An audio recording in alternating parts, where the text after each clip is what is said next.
ఈరోజు స్పెషల్స్ పప్పుచారు, చిక్కుడుకాయ వేపుడు, వడియాలు.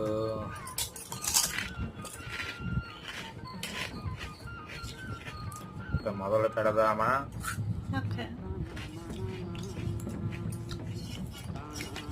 కలిపి గట్టిగా పిసికి కలిపి ఒక వడియం ఇలా పెట్టి ఆ వడి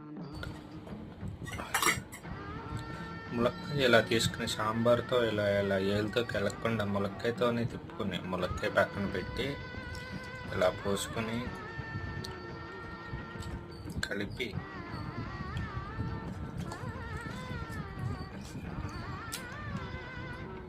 ములక్కాయ గుజ్జు తీసి